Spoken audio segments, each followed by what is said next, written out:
Selamat pagi, salam sejahtera buat kita semua. Kiranya hari ini jauh lebih baik daripada hari kemarin. Berkat dan pemeliharaan Tuhan selalu ada di hidup kita. Kita baca di Markus 13 ayat 14 sampai dengan 22 sampai 23. Apabila kamu melihat pembinasa keji berdiri di tempat yang tidak sepatutnya, para pembaca hendaklah memperhatikannya. Maka orang-orang yang di Yudea haruslah melarikan diri ke pegunungan.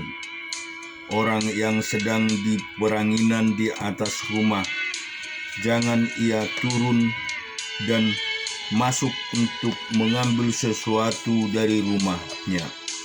Dan orang yang sedang di ladang, janganlah ia kembali untuk mengambil pakaiannya. Celakalah ibu-ibu yang sedang hamil atau yang menyusukan bayi pada masa itu.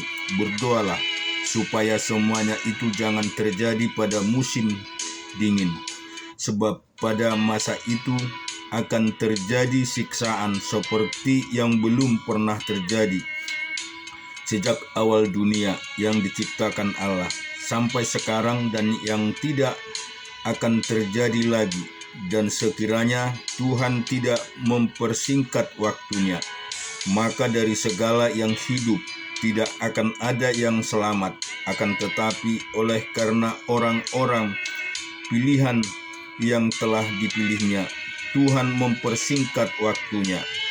Pada waktu itu jika orang berkata kepadamu, lihat Mesias dan ada di sini, atau lihat Mesias ada di sana, jangan kamu percaya, sebab Mesias palsu dan nabi-nabi palsu akan muncul, dan mereka akan mengadakan tanda-tanda dan mukjizat-mukjizat dengan maksud sekiranya mungkin menyesatkan orang-orang pilihan.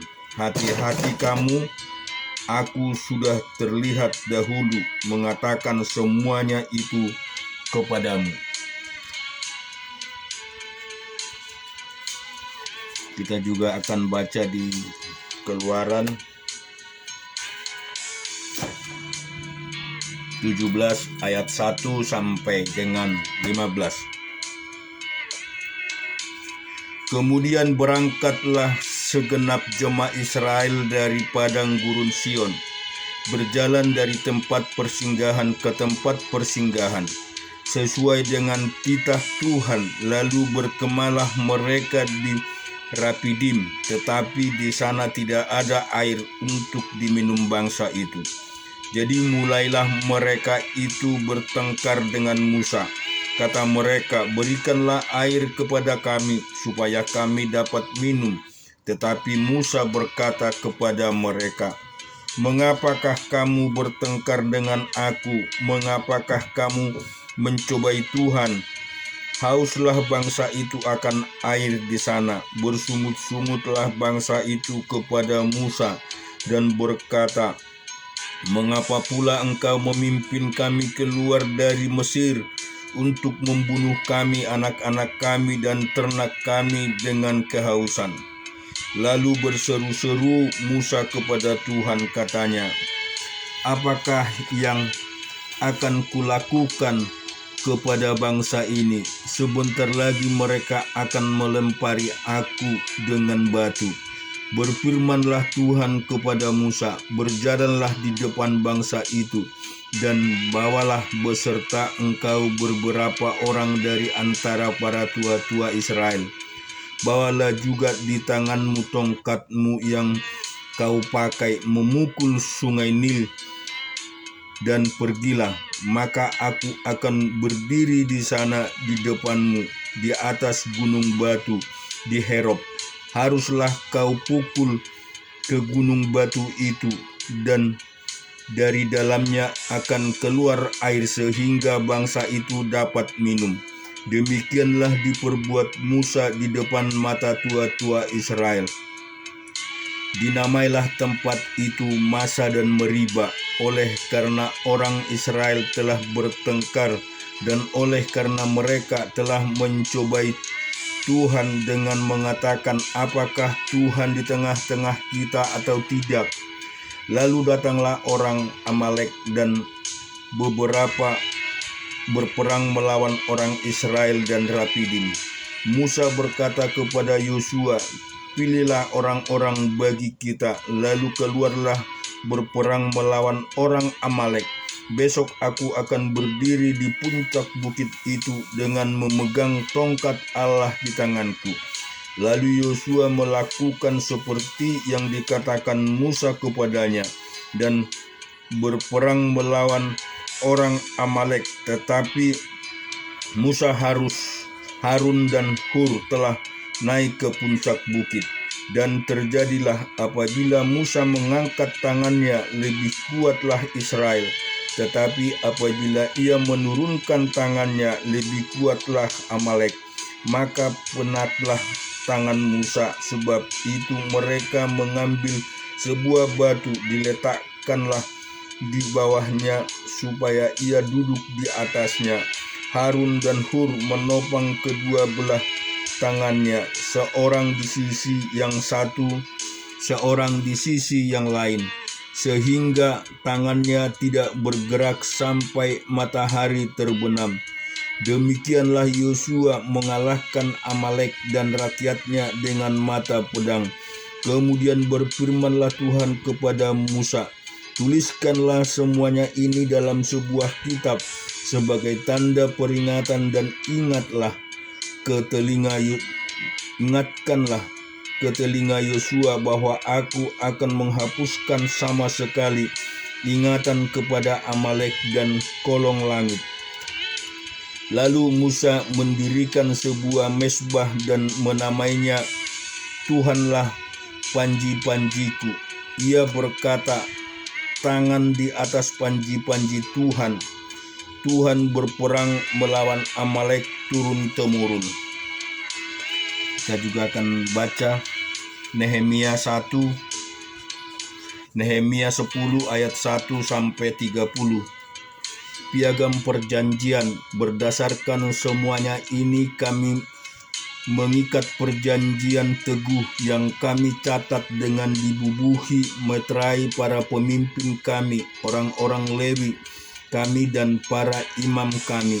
Yang membubuhi meterai adalah kepala daerah Nehemia bin Mahakalaya, Zedekia, Seraya, Ajaria, Yeremia, Pashhur, Amaria, Malkia, Hatus, Sebaya, Maluk, Harim, Meremot, Obaja, Daniel, Gineton, Baruk, Muselam, Abia, Miyamin, Maskia, Bilgai, dan Semaya. Itulah para imam. Sedang dari orang-orang Lewi, Yesua bin Azaya Binui, seorang dari antara anak-anak Nadab, Kamiel, dan saudara-saudara mereka yakni Sebaya, Hodia, Kelita, Pelaya, Hinan, Mika, Rehob, Hasabia, Zakur, Serebia, Sebaya, Hodia, Bani, dan Beninu, dan dari pemimpin-pemimpin bangsa Paros, Pahat Moab, Elan Jatu Bani, Buni Ezagdat, Bebai, Adonia, Biwai, Adin, Ater, Hiskia, Azur, Hodia, Hasum, Bezai, Harib, Anatot, Debai, Matias, Masulam, Hesir, Mesejabel, Zadok, Yadua, Pelase, Hanan, Anaya, Hosea, Hanaya, Hasub, Halohes, Pilha, Sobek, Rehum, Hasabna, Maasenia, Ahia, Hanan, Anan,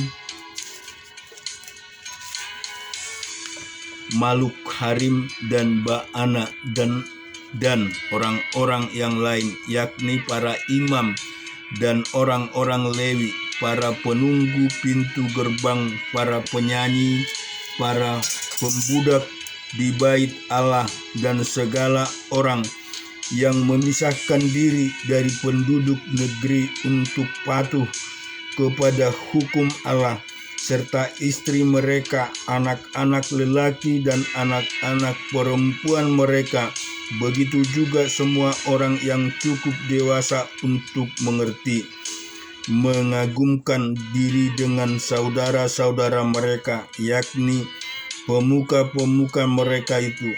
Mereka bersumpah kutuk untuk hidup menurut hukum Allah, dan memberikan dengan perantaraan Musa, hamba Allah itu, dan untuk tetap mengikuti dan melakukan segala perintah Tuhan, yakni Tuhan kami, serta segala peraturan dan ketetapannya. Pula kami tidak akan memberi anak-anak perempuan kami kepada penduduk negeri, maupun mengambil anak-anak perempuan mereka bagi anak-anak laki-laki kami. Kita juga akan baca di Ester 5 ayat pertama sampai dengan ke-14. Pada hari yang ketiga Ester mengenakan pakaian ratu, lalu berdirilah ia di pelataran dalam istana raja. Tepat di depan istana raja, raja bersemayam di atas tahta kerajaan di dalam istana, berhadapan dengan pintu istana itu. Ketika raja melihat Ester, sang ratu, berdiri di pelataran, berkenanlah raja kepadanya, sehingga raja mengulurkan tongkat emas yang di tangannya ke arah Ester. Lalu mendekatlah Ester dan menyentuh ujung tongkat itu. Kata raja kepadanya, "Apa maksudmu, hai Ratu Ester, dan apa keinginanmu? Sampai setengah kerajaan sekalipun akan diberikan kepadamu." Jawab Ester, "Jikalau baik pada pandangan raja, datanglah kiranya raja dengan Haman pada hari ini ke perjamuan yang diindahkan yang diadakan oleh hamba bagi raja." Maka titah raja, "Suruhlah Haman datang dengan segera supaya kami memenuhi permintaan Ester." Lalu raja datang dengan Haman ke perjamuan yang diadakan oleh Ester. Sementara minum anggur, bertanyalah raja kepada Ester, "Apakah permintaanmu? Niscaya akan dikabulkan, dan apakah keinginanmu? Sampai setengah kerajaan sekalipun akan kupenuhi." Maka jawab Ester, "Permintaan dan keinginan hamba ialah, jikalau hamba mendapat kasih raja, dan jikalau baik pada pemandangan raja, mengabulkan permintaan serta memenuhi keinginan hamba, datang pula kiranya raja dengan Haman